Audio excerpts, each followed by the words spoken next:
are dead. Now, I have been a Dragon Ball and a Dragon Ball Z fan since I was a kid. Now, I don't want to go over any ground that other YouTubers have already done before about why Dragon Ball Super has so many problems, and it really is half a bad show. I do think it has some good arcs, but us fans have already gone over how they ruined each of the characters, and I'll briefly talk about that. But there's two problems in particular that I noticed that people don't really talk about, and I'd like to talk about these two major issues I have with Dragon Ball Super. Let me know if you guys agree. The first problem I have with it is the music. No one talks about this, as if it's not important. Where's the Funimation music in Dragon Ball Super? Remember those rock tunes that you heard in the background in all the battles and all the moments in Dragon Ball Z? Where are they? Where's the guitars? Where is that badass ambiance that we got from DBZ? The tension. All those excellent tracks, that was all done by Funimation. And I believe they also worked on Super, so where's the fucking music? There were episodes of DBZ that were less good than others, but even if it was a less good of an episode, you knew you could look forward to hearing all this great background music that got you invested in the moments of the show. And especially growing up in the 2000s, all these tension moments in DBZ where the background music really got you gripped in there, and it made it seem like this was a really important moment. Like the classic scene in DBZ, spoiler alert, although if you're watching this, I'm assuming you've watched all of DBZ. At the classic moment where Goku is at the lookout with everyone, and he has to tell Bulma and Chi-Chi that Vegeta and Gohan have died. Remember the music cues that play in the background? You just felt that. How everyone was just staring at Goku and in dead silence. Goku, where are my sons?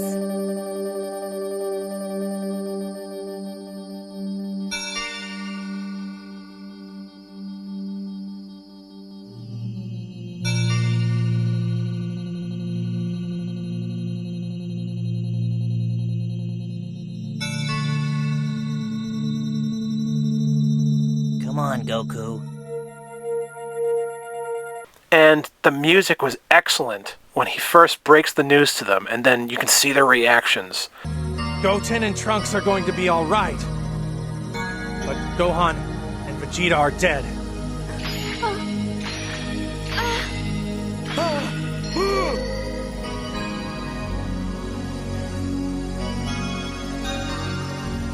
Majin Buu destroyed them both. But Gohan, he can't be. He just can't. That's what I'm talking about. Even if they couldn't get the same music again, for some weird copyright reason, why didn't they make new music that sounded like the old music, the ones used in Dragon Ball Z? Where is it? Why didn't they do that? Why did they ignore it? The problem with Super is that it seemed like it was kind of rushed. Like fans were waiting and hoping for a next chapter after Z, even though Z ended, like, for the most part, pretty perfectly, because all the characters already went through their arcs and stuff, especially Vegeta.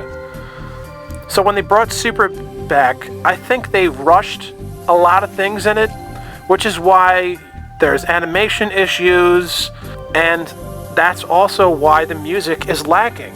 I know a lot of people are purists, and they prefer, like, the original Japanese music in the background, and that's pretty annoying, because that stuff was charming in Dragon Ball. Dragon Ball, the original, never needed any new soundtrack. And neither did DBZ, but come on, you gotta fucking admit, the US music used by Funimation for Dragon Ball Z is the best way to enjoy Dragon Ball Z. It was amazing, and just because it was done by Americans, that doesn't mean it's stupid and ridiculous, because it wasn't. It was badass, it was awesome, It was amazing. It was phenomenal. Every other adjective you can possibly think of. Man, that music was so great. It really gripped everyone and made people want to invest and keep watching in DBZ. It's just like when you watch a movie. The music in the background is very important. Like I said, it made you feel something, that background music. Dragon Ball Super has none of that. It has like very cheery music in moments where it's really unnecessary, and it does have some kind of action music, I guess. It does, but it just doesn't hit the same way. Honestly, if they wanted to just reuse the same exact Funimation tracks they already had back in the 2000s, I would have been fine with that, because that was one of the things I loved about Dragon Ball Z. Anyway, so here's the second reason why, Dragon Ball Super, it mostly sucks. The characters don't really have any character development anymore. Not that they need to have any, because like I said earlier, the way they ended Z, it was mostly perfect, right? Everyone went through their shit. They're all better people by the end of the series. All the characters went through lots of trials and tribulations. So it's not like they need to have any more character development. Like, especially Vegeta, he was whole as a person by the end of Z. He learned a lot of lessons, and Vegeta was a very relatable character. But in Super, the characters don't have conflicts with one another. In Super, the only conflicts are the new villains they face. Everything else really isn't a conflict with the intertwining and relationships of the characters. No longer will you ever see Piccolo and Goku argue, or Vegeta is not struggling internally as a person. There's just not the character drama and like the relationships they go through in Z. It just doesn't exist at all in Super. And that was one of the most amazing things about Dragon Ball Z. It wasn't just the fighting. It wasn't just the intense, badass karate and violence, kung fu. It wasn't just that. But for some reason, when they made Super, they just completely forgot about all that extra stuff that made Z an amazing show. It was the relationships of the characters and how they struggled with one another, and how they all grew to care more about each other as the series progressed, especially Vegeta. Because Vegeta was so relatable in Z, because growing up, we all know a Vegeta. Someone who is basically a douchebag, and he kind of cares, but he also mostly doesn't. But through the years of knowing him, he eventually softens up a bit, and then he's like, nah, he's cool. Everyone knows a Vegeta. That's why people loved Vegeta, because he had a hard edge to him, and he struggled with his emotions. That was what was amazing about Dragon Ball Z, and that's why Vegeta pretty much is the best character in Dragon Ball Z. Other than maybe Piccolo. And that's not me throwing shade at the other characters like Gohan or Goku or Chi-Chi or, Tien or whatever. I love all of them. But something about Piccolo and Vegeta, they were also enemies. But through the series, they actually grew to care about one another, especially at the end, before Vegeta died, trying to save everyone, thinking he killed Majin Buu. All this kind of like emotions up and down, the characters not sure how to feel about things that they're going through in their lives. None of that really exists in Super. Super is all about just fighting and thinking about who else they can fight and some new powers. That's pretty much it. So it's leaving behind all of the other really amazing things that Dragon Ball Z had. And that sucks, because we were missing these other pieces that people always loved about Dragon Ball Z. And that's what I try to tell people, is that people always think Dragon Ball Z is just the greatest fighting anime ever made. But they neglect and don't realize all of the emotional things in Dragon Ball Z that the characters go through as well. It's the human emotions they experience. It was never just about the fighting and shit.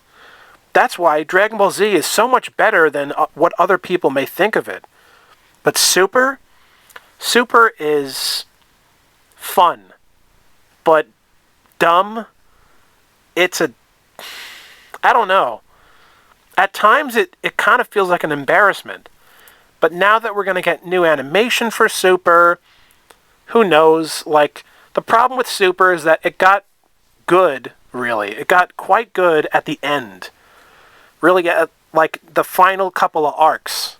But, I don't know, it was just embarrassing that so many mistakes were made with the first half of Super. Anyway, so as an added bonus, let's talk a little bit about why each character is taken down a peg. I mean, everyone's talked about all the characters, right? But I would just like to focus on Bulma, in particular, in Super.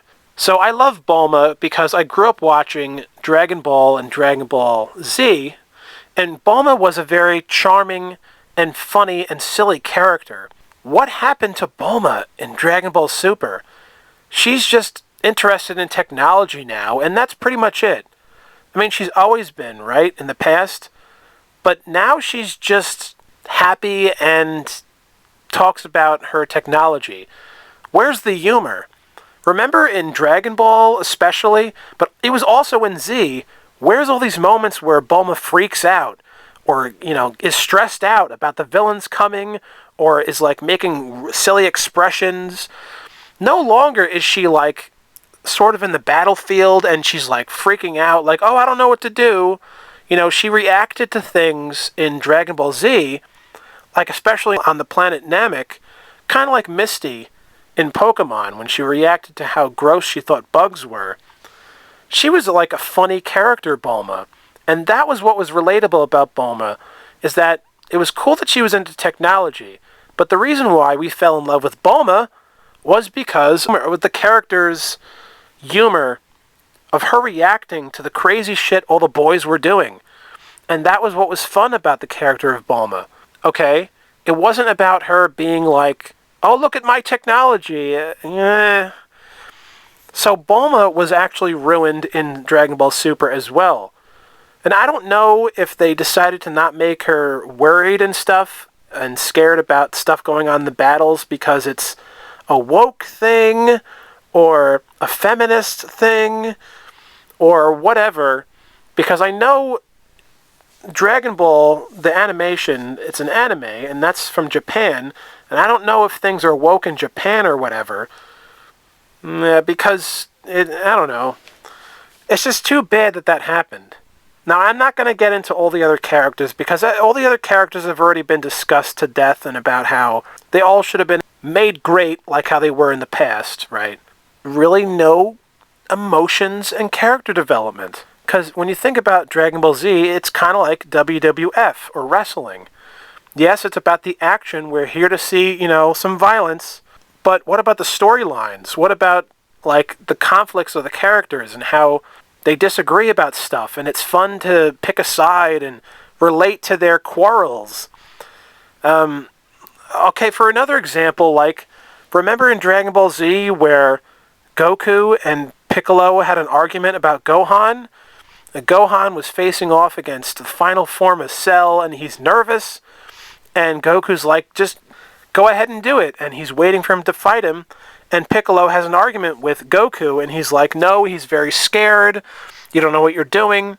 This was interesting because Piccolo became like Gohan's father when Goku was not there. So now we have two fathers arguing about how to raise their son. And it was really interesting. It was fascinating. But there's nothing like that in Super. And what made that argument in DBZ even better was because Piccolo and Goku are good friends with one another. Piccolo, didn't want to say anything, but he winded up saying something because it was eating him alive. And he didn't want to insult Goku, but it was just one of those things where it was one of those days where someone, has to say how they truly feel. Even though Piccolo knew it was going to hurt Goku's feelings, it was just one of those things where he had to say how he really felt.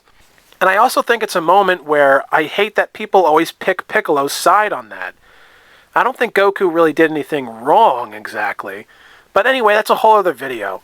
The point is that it was interesting conflict between the main characters, where both Piccolo and Goku They're both the good guys, and they're having this big, emotional argument here. The arguments don't just have to be with the big baddies, the big villains of the show, of the anime. Other problems with Super are frickin' Beerus sleeping half the time, and Dragon Ball Super, I think it should be improved now. Now that it's done, right? I don't want them to just make new animation for it. Can't we add in the Funimation music to the background?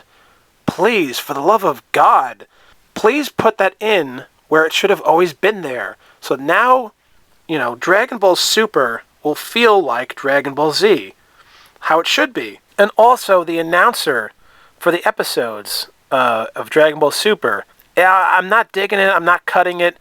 The original announcer in Dragon Ball Z, when they had the episode recaps, was so badass. He was intense the way he sounded, and it felt more action-oriented.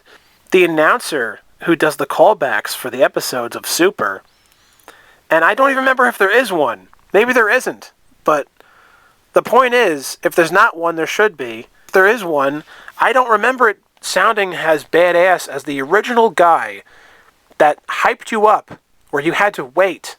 Watching Toonami back in the day, you had to wait till next week to see the new episode of DBZ, and you were waiting all week to see what was going to happen. That was another problem with Super's release, is that now it came out during the internet age where Toonami was dead and shit, so people were not watching television waiting to see what the next episode of Super was. And that was what was lost for the younger generations. They didn't get to grow up with how amazing it was watching Dragon Ball Z back in the day, with the better music and how it felt more like a cultural event for a lot of people, because you had to watch television in order to see what was going to happen next. That was what was missing about Dragon Ball Super, is that they rushed everything. When they put Dragon Ball Z on television in the United States, they waited a long time, until the late 90s and the early 2000s. In that time, they made excellent music for it. They found the excellent voiced cast, excellent new intro. They did everything way better because they took their time by releasing it. But what happened was, when Super was released in the 2010s, everyone's fucking impatient now. So now everyone wants it now. Because in the 2010s, anime became so popular that now Americans no longer wanted to wait to watch their show. They wanted to watch their new anime at the same time that the people in Japan were watching it.